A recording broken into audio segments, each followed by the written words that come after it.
Audio Jungle.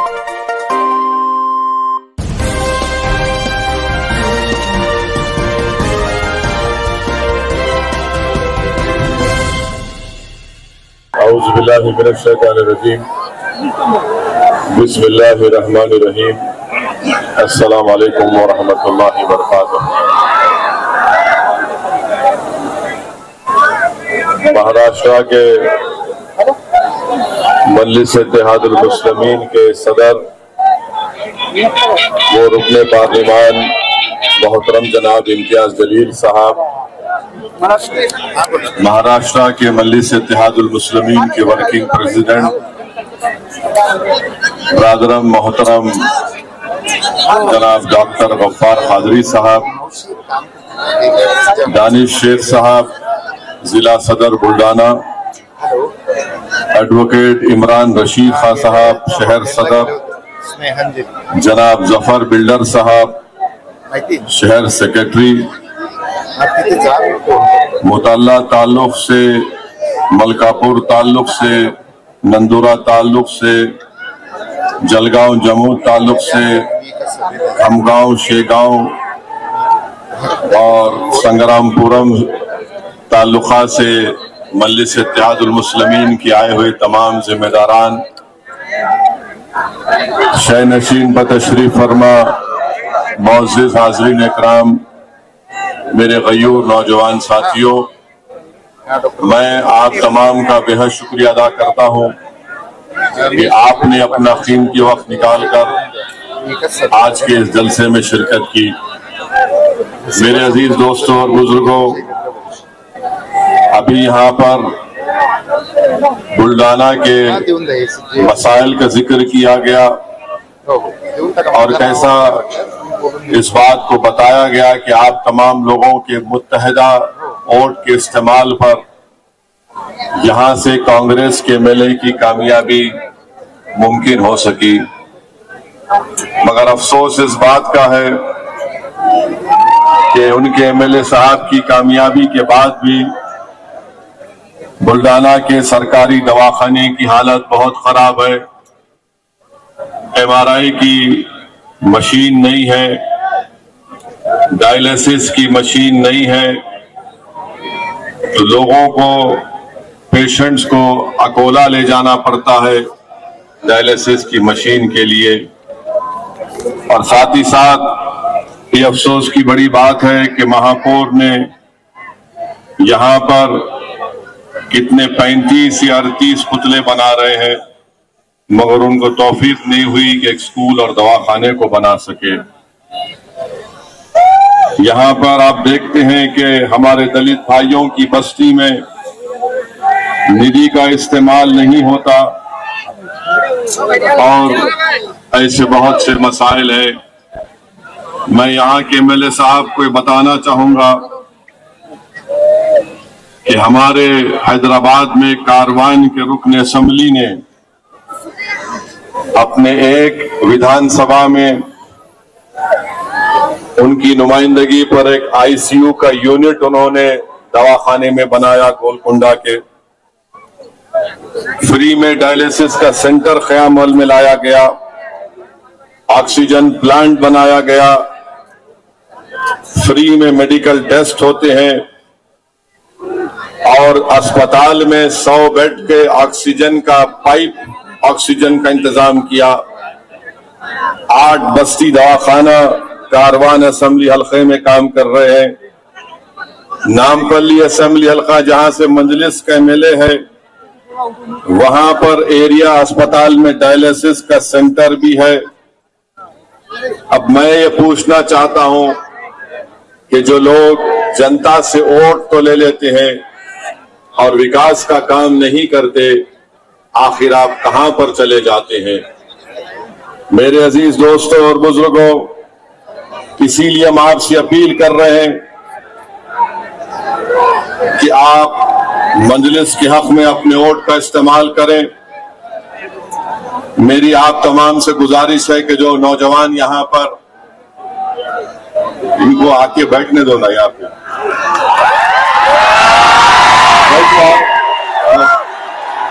बैठो।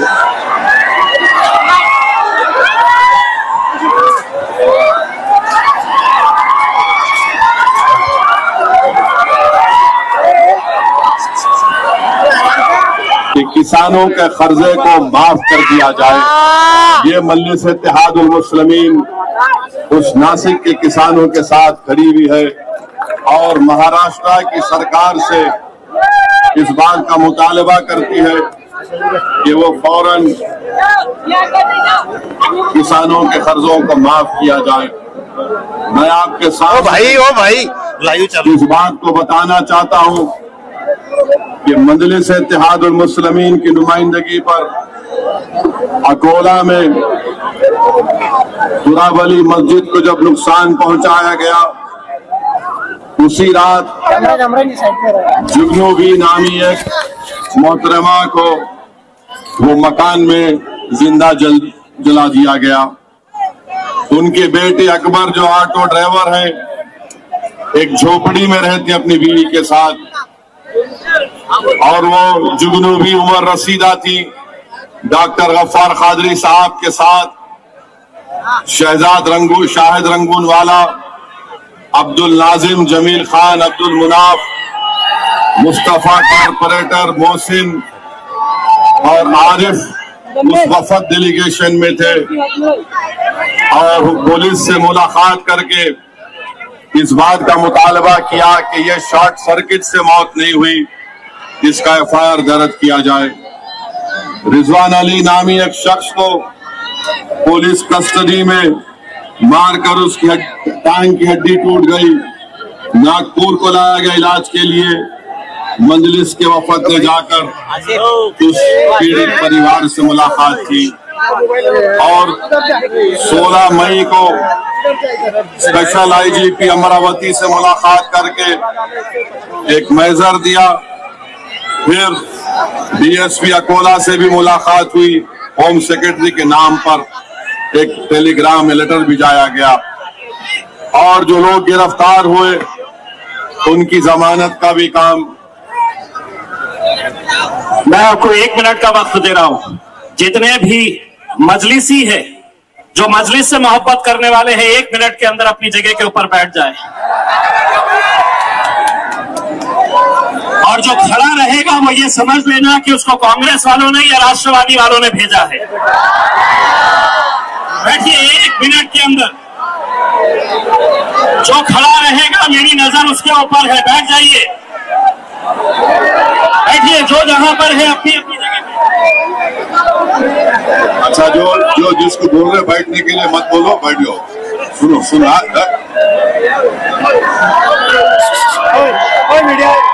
जलगांव जिले में एक पुलिस कस्टडी में 9 जून की रात को सलीम टोपी के 2 बेटों को गिरफ्तार किया गया। सलीम टोपी साहब 25 साल से नगर सेवक है और वहां पर पुलिस कस्टडी में मौत हो गई। अशफाक उनका बेटा था।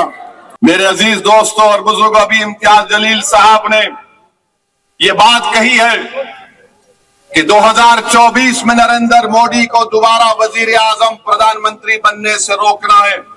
हम भी यही चाहते हैं। हम भी यही चाहते हैं कि इंशाअल्लाह नरेंद्र मोदी तीसरी मर्तबा देश के प्रधानमंत्री ना बने। कोई बिहार पटना में मीटिंग हुई, लोगों को बिठाया गया, बातचीत हुई। मैं इम्तियाज जलील साहब की बात से मुत्तफिक हूं, मगर ये लोग जो सिर्फ अपने आप को बड़ा समझते हैं और इनको बड़ी गलत फहमी है कि वही हरा सकते नरेंद्र मोदी को। मेरे प्यारे, याद रखो मेरी इस बात को, जब तक तुम कमजोर और मजलूमों को साथ नहीं लोगे, तुम जुल्म का खात्मा नहीं कर पाओगे। ताकतवर लोग बैठकर एक ताकतवर को हराएंगे तो फिर कोई मजा नहीं है। अरे तुमको उसको साथ लेना पड़ेगा जिसके बेटे को मार मार कर उसका वीडियो बनाकर उसका कत्ल कर दिया गया। तुमको उस मां को साथ लेना पड़ेगा जिसके बेटे को जिंदा जला दिया गया। तुमको उस परिवार को साथ लेना पड़ेगा जिसका बेटा, जिसका भाई 4-4 साल से जेल में सड़ रहा है, तुमको उसको अपने साथ लेना पड़ेगा जिसको मजहब के नाम पर दबाया और कुचला जाता है। अरे ताकतवर लोग बैठकर कुछ भी कर ले, जब तक तुम मजलूम को साथ नहीं लोगे, जिसका पेट खाली है, जिसके सर पर निशानात है जालिम के जुल्म के, जिसकी कहानियां हैं जुल्म की उनके घरों में, अगर तुम उनको साथ नहीं लोगे तो सिर्फ तुम्हारी बात बात रह जाएगी, अल्फाज खाली रहेंगे। आओ बताओ, अगर तुम जालिम से मुकाबला करना चाहते हो, बताओ अगर तुम इस मुल्क में वो संविधान जिसको बाबा साहब अम्बेडकर ने ये कहा था लिबर्टी, इक्वालिटी, फ्रेटर्निटी, जस्टिस को कायम करना चाहती हो, अगर तुम वो संविधान जिसमें बाबा साहब ने राइट टू लाइफ और राइट टू इक्वालिटी का संविधान में फंडामेंटल राइट बनाया, अगर तुम कल्चर को मानते हो जो आर्टिकल 29 का है, अगर तुम वाकई में मुखलिस हो तो हम हाथ बढ़ाते हैं तुम्हारे साथ हाथ मिलाने के लिए। मगर अगर तुम ये समझ रहे हो कि तुम्हारे बैठ के, तुम्हारे बैठने से, तुम्हारे मिलने से, तुम्हारे बोलने से सब चीज हो जाएगी, तो नहीं होगा। अरे सबसे बड़ा जुल्म किसी पर हुआ तो मुसलमानों पर, दलितों पर, आदिवासियों पर। अरे तुम कौन हो बताओ? तुमको देखकर ऐसा नजर आता है कि ताकतवर लोग बैठे हुए हैं, जिसको अंग्रेजी में कहते हैं एलिटिस्ट लोग बैठे हैं, वहां पर कमजोर मजलूम नजर नहीं आता। तुम्हारा नुकसान तो यह हुआ कि तुम्हारे हाथ से महाराष्ट्र की मुख्यमंत्रीशिप चले गई। तुम्हारा नुकसान यह हुआ कि तुमको ईडी का तुम पर केस हो गया। तुम्हारा नुकसान तो यह है कि तुम्हारे लोग परेशान हैं। अरे कभी तुमने ये भी तो सोचा कि मेरी शनाख्त आज खतरे में आ गई, मेरी पहचान खतरे में आ गई, मेरे नौजवानों का मुस्तकबिल खतरे में आ गया, मेरा हिजाब उसको खतरा बना दिया गया, मेरा हलाल गोश्त मुल्क के लिए खतरा बना दिया गया, मेरी मस्जिद से अज़ान को खतरा बना दिया गया। अरे तुम्हारा क्या नुकसान हुआ? मगर अल्हम्दुलिल्लाह हम ठहरे हुए हैं, एक शीशा पिलाई हुई दीवार की तरह ठहरे हुए हैं। इन सबको देख रहे हैं, इन सबको देख रहे हैं, और हमारी जबान से क्या निकलता? हस्बुनल्लाह व निअमल वकील, हस्बुनल्लाह व निअमल वकील, हस्बुनल्लाह व निअमल वकील। तो अगर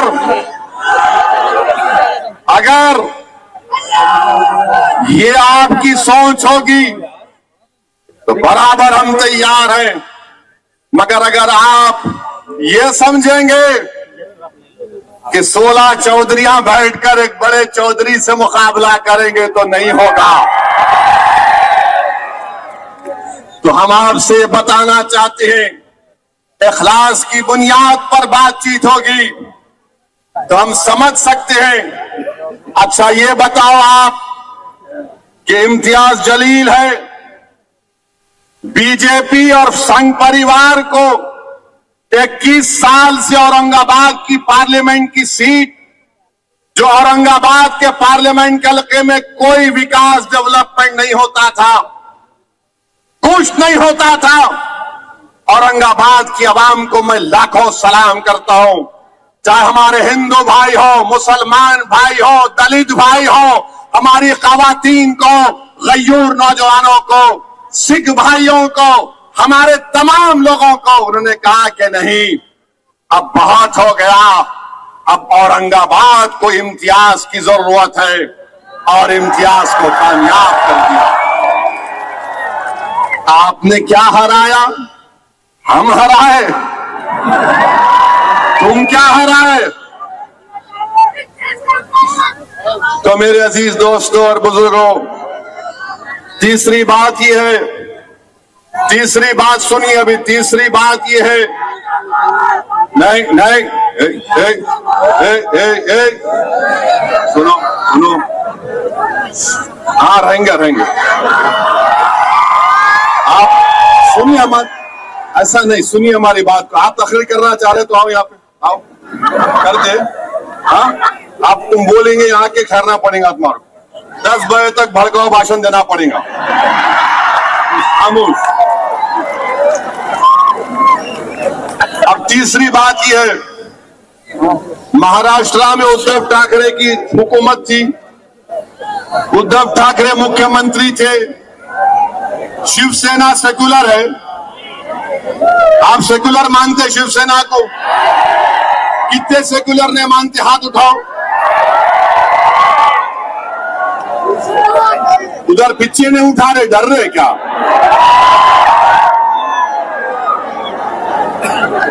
अब क्या हुआ?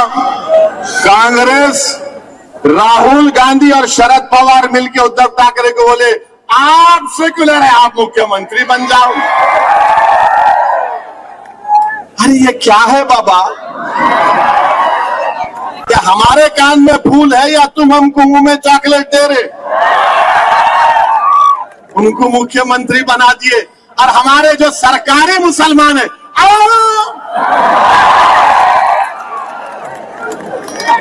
ये सरकारी, अरे नहीं भाई ये ना, उन्हें नहीं तो इन्हें। अरे ये कौन सी बात हुई? मैं मरद नहीं, मेरा भाई मरद बोल तो कैसा?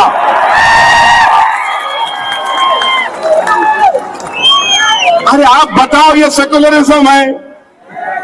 मैं यही तो पूछ रहा हूं, मगर पवार साहब नहीं मानेंगे मेरी बात को, बोलेंगे नहीं ये भड़काऊ भाषण देता है।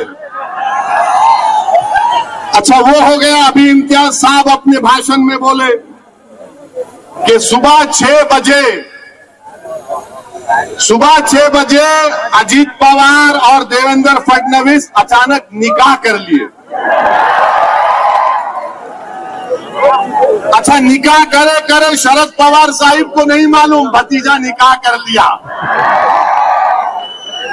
वलीमा नहीं हुआ, हुकूमत खत्म हो गई। वलीमा मालूम ना, मालूम। अब ज्यादा नहीं बोलना, नहीं तो लोग बोलेंगे इन्हें उधर लेके जा रहे। अब कौन जिम्मेदार उसका? मैं जिम्मेदार। अब आप बताइए कि ये मामलात है। अच्छा ये लोग बोलते कि नहीं मुसलमान हमको वोट देना आपका इख्तियार है, दलित वोट देना उसका इख्तियार है, हमारे दलित भाइयों का। मगर आप बताइए, आपने मुस्लिम अकलियत को रिजर्वेशन क्यों नहीं दिया उद्धव ठाकरे? क्या एक मराठा का बच्चा डॉक्टर बनेगा? मुसलमान मोची का बच्चा डॉक्टर नहीं बनेगा। एक मराठा का बेटी आईपीएस अफसर बनेगी, तो क्या एक टीचर की बेटी आईपीएस अफसर नहीं बनेगी जो मुसलमान है? मगर आपने नहीं दिया। हमारी गरीबी यह है कि 83% महाराष्ट्र के मुसलमानों के पास एग्रीकल्चर लैंड नहीं है। 56% मुसलमान के पास कोई एसेट नहीं है और सिर्फ 0.7% मुसलमान जो महाराष्ट्र के हैं वो सालाना 3,60,000 उनकी आमदनी है, यानी 1% भी नहीं है। मगर हमको रिजर्वेशन नहीं देंगे। उद्धव ठाकरे बोलेंगे मराठा को मिलना बराबर मिलना, मगर हम क्या गुनाह करें? दो आप मराठा भाइयों को बहनों को, मुस्लिम भाई बहन को भी दो, मगर नहीं। मराठा ताकतवर होगा, मुसलमान गरीब से गरीब होगा, मगर वोट इनको देना पड़ेगा। अरे तुम खुल के क्यों नहीं कह देते कि हम तुमको हमेशा कमजोर करके रखेंगे, हम तुमको हमेशा भिखारी बनाकर रखेंगे? बोल दो, खुल के बोलो। तुम मुसलमान का वोट चाहते मगर रिजर्वेशन नहीं देते। शरद पवार साहिब, राहुल गांधी क्यों नहीं देते? नहीं, अगर देंगे तो हिंदू वोट बीजेपी को चला जाएगा। अरे वोट की बात नहीं हो रही है, इंसाफ की बात हो रही है।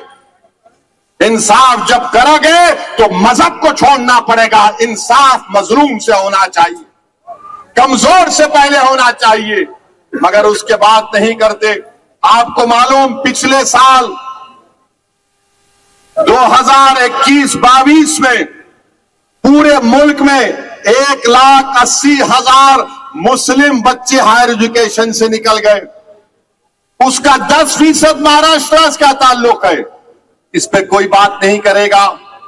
मेरे अजीज दोस्तों और बुजुर्गों, अब महाराष्ट्र में यहां पर 2 in 1 की सरकार है।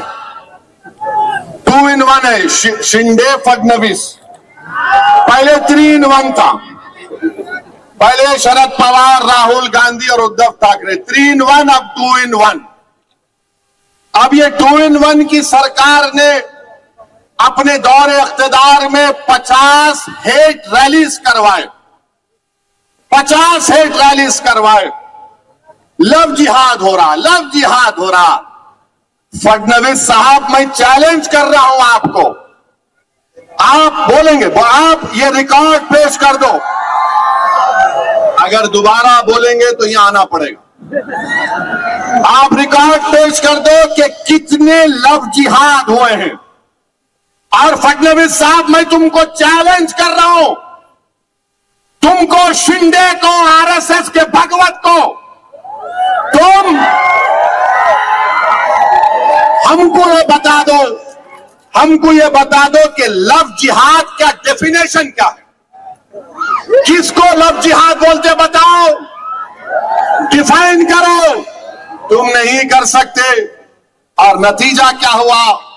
कोल्हापुर, अकोला, जलगांव, अहमदनगर जो मैंने जिक्र किया, ये सब तमाशे हुए।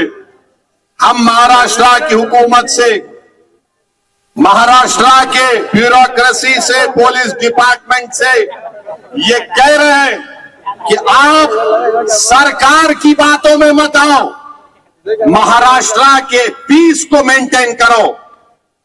आप सरकार को खुश करने के लिए आईपीसी इस्तेमाल मत करो।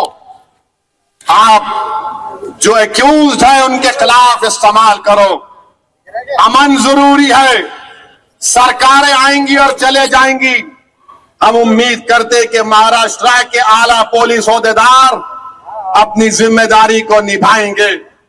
मेरे अजीज दोस्तों और बुजुर्गों, फिर हम ये भी देखते हैं कि हमारे वजीर आजम अमेरिका गए। वजीर आजम अमेरिका गए, हमको उस पर कोई एतराज नहीं है। हम भी चाहते हैं कि भारत, इंडिया और यूएसए के ताल्लुकात और अच्छे हों। अब तो हम स्ट्रेटेजिक पार्टनर हैं। अब तो हम एग्रीमेंट्स में शेयर्ड वैल्यूज का जिक्र करते हैं। मगर हमारे वजीर आजम जब अमेरिका में थे तो 2 बातों का मुझे बड़ा एतराज है। उम्मन अगर कोई मुल्क का वजीर आजम फॉरेन टूर पर जाता है, उस पर तबसरा करना ठीक नहीं है। मगर वजीर आजम प्रधानमंत्री मोदी, मैं मजबूर हूं आपकी बात को यहां पर रखने के लिए। एक ये कि नरेंद्र मोदी ने पहली प्रेस कॉन्फ्रेंस 9 साल में मीडिया के सामने आकर की। 9 साल में कोई मीडिया उनसे सवाल नहीं कर सकता था, कोई मीडिया के लोग नहीं। हाँ, वो एक सेलेक्टेड मीडिया का ग्रुप है। जैसा एक इंटरव्यू लेने वाले पूछा, मोदी जी आपको आम पसंद है? काटने के पसंद है या चूसने के पसंद है? अबे क्या तू अभी भी इतना बुढ़ा हो के दूध निप्पल से पीता? फिर एक रिपोर्टर पूछे, आप अपने जेब में बटवा रखते, कहीं को तेरे को धिंगाना होना, समझ नहीं। मगर वहां की एक रिपोर्टर ने, वॉल स्ट्रीट जर्नल के एक रिपोर्टर ने भारत के वजीर आजम से जो सवाल किया, देश के प्रधानमंत्री, मुझे बड़ी तकलीफ हुई, बड़ी पीड़ा हुई कि इस तरह से आपसे सवाल किया गया कि आप 9 साल से भारत के वजीर आजम प्रधानमंत्री हैं, 300 एमपी आपके पास है, और आपसे सवाल करने वाला यह सवाल करता है कि क्या आप भारत के मुसलमानों के लिए उनकी तकलीफ को दूर करने के लिए आप क्या काम करेंगे? और फ्रीडम ऑफ एक्सप्रेशन के लिए आप क्या करेंगे? देश के प्रधानमंत्री, मैं खुश होता अगर आपसे सवाल होता कि आप उस देश से आते हैं जहां पर 50% आबादी भारत की 28 साल के नौजवानों पर मुश्तमिल है। मैं खुश होता इस बात से कि अगर रिपोर्टर आपसे सवाल करती कि बताइए मेक इन इंडिया में आपने क्या क्या बनाया। मैं खुश होता अगर रिपोर्टर आपसे पूछती कि क्या आपने 5 ट्रिलियन इकोनॉमी के उस टारगेट को हासिल कर लिया। मैं खुश होता अगर उस फॉरेन रिपोर्टर आपसे बोलती कि भारत में इन्फ्लेशन कम करने के लिए आपने क्या किया। मैं खुश होता अगर रिपोर्टर आपसे पूछती कि पूरी दुनिया में सबसे ज्यादा बेरोजगार अगर नौजवान है तो भारत में उसकी बेरोजगारी के लिए आप क्या किए। मगर उस रिपोर्टर ने 9 साल के वजीर आजम 300 MP रखने वाले वजीर आजम से पूछा मुसलमानों की तकलीफ को दूर करने के लिए आप क्या कर रहे हैं, फ्रीडम ऑफ एक्सप्रेशन के लिए क्या कर रहे हैं। तो हमारे वजीर आजम ने कह दिया कि हमारे DNA में डेमोक्रेसी है, डिस्क्रिमिनेशन नहीं है। प्रधानमंत्री, सच्चाई को मैं अब बयान कर रहा हूं। क्या मणिपुर में 300 चर्चेस को जला दिया गया, क्या वो डिस्क्रिमिनेशन नहीं है? 300 चर्चेस मणिपुर में जला दिए गए। क्या उत्तरकाशी में मुसलमानों से नहीं कहा गया कि छोड़कर भाग जाओ, तुम्हारा बायकॉट किया जाएगा? ये डिस्क्रिमिनेशन नहीं है। वजीर आजम, क्या आपका दिल्ली का MP ने नहीं कहा कि मुसलमानों से कोई खरीदो फरोख्त मत करो, क्या ये डिस्क्रिमिनेशन नहीं है? वजीर आजम, क्या आपने COO का कानून मजहब की बुनियाद पर नहीं बनाया, क्या ये डिस्क्रिमिनेशन नहीं है? माइनॉरिटी वेलफेयर का बजट आपने 40% कम कर दिया, क्या ये डिस्क्रिमिनेशन नहीं है? आपने मौलाना आजाद फेलोशिप को खत्म कर दिया अल्पसंख्यक समाज के लिए। अब कोई मुसलमान बच्चा फेलोशिप और PhD नहीं कर पाएगा, क्या ये डिस्क्रिमिनेशन नहीं है? प्रधानमंत्री, डिस्क्रिमिनेशन यही भी है कि आपके 306 MP में एक मुसलमान MP नहीं। डिस्क्रिमिनेशन यह भी है कि आपके पास एक मुस्लिम मिनिस्टर नहीं।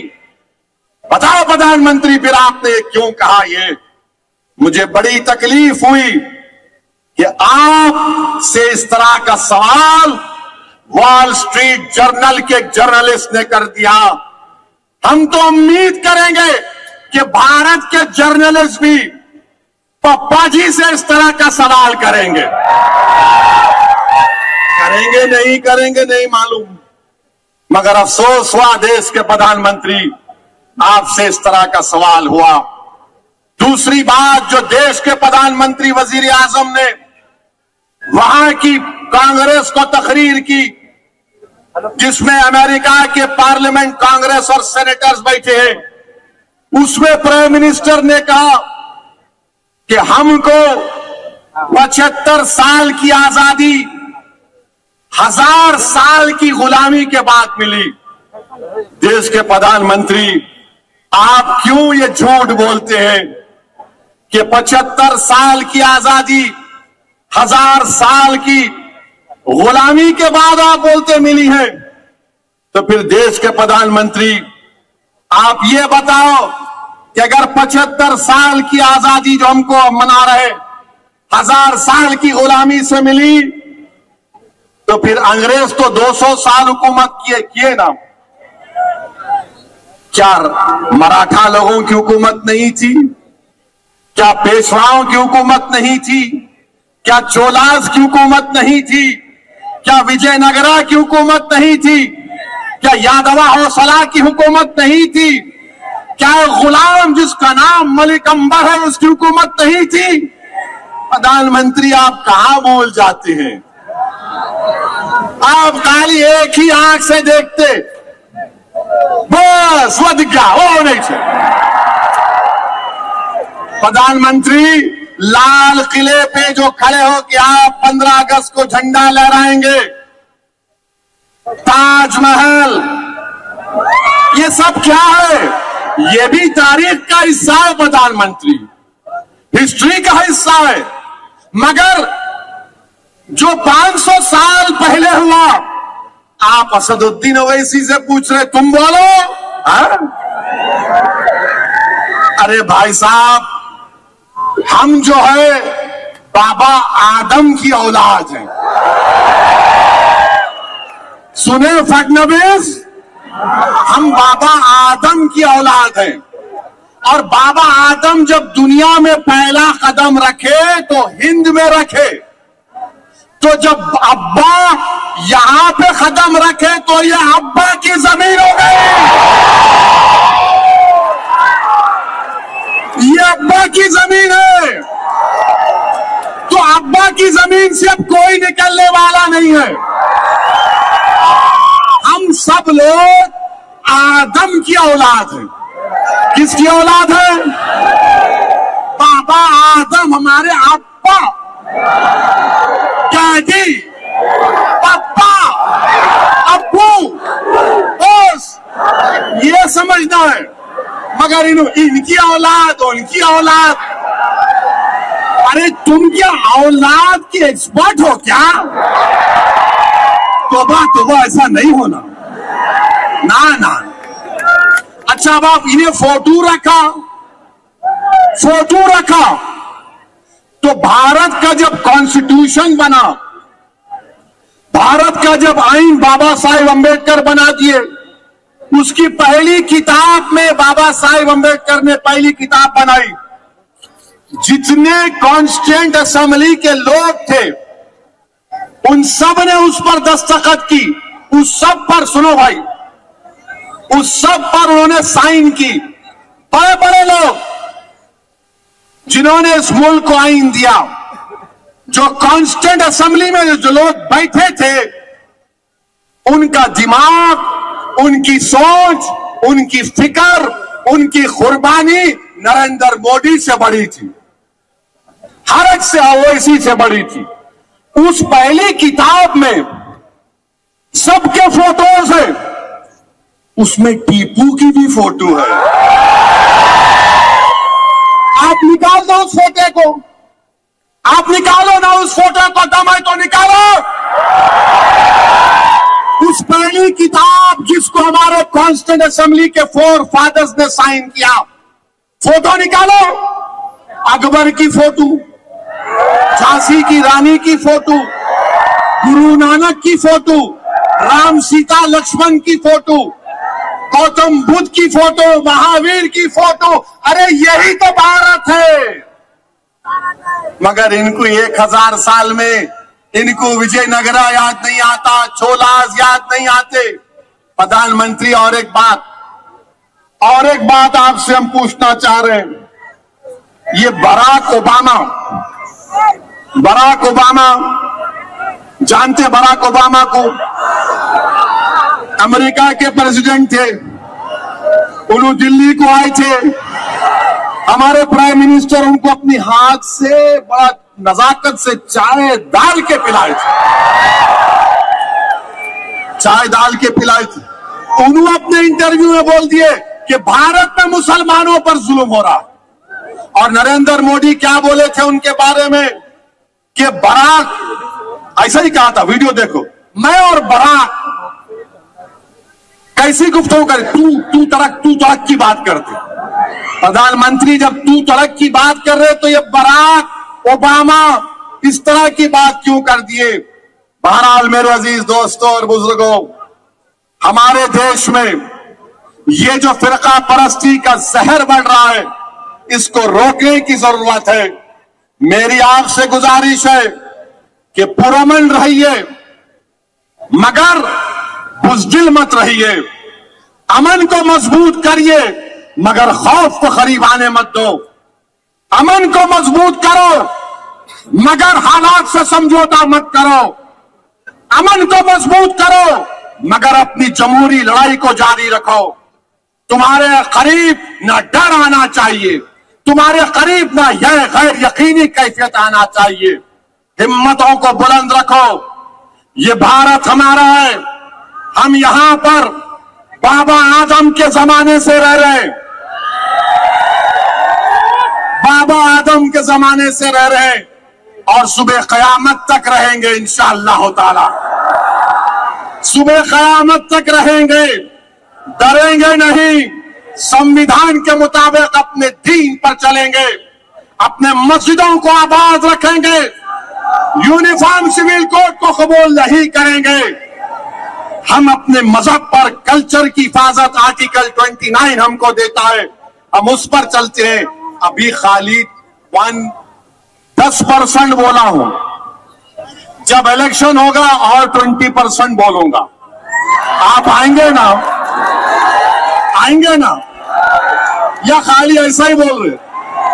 और वोट देंगे ना, पतंग को देंगे ना, या फिर डर के बोलेंगे नहीं उनको दे? नहीं, अपनी पार्टी मजलिस पार्टी, अपना लीडर इम्तियाज, अपना लीडर गफ्फार कादरी। जब सब लोग अपने अपने लीडर को बना लिए, तुम भी लीडर बनो। बहुत बहुत शुक्रिया आपका। सलाम। Press the bell icon on the YouTube app and never miss another update. Audio Jungle.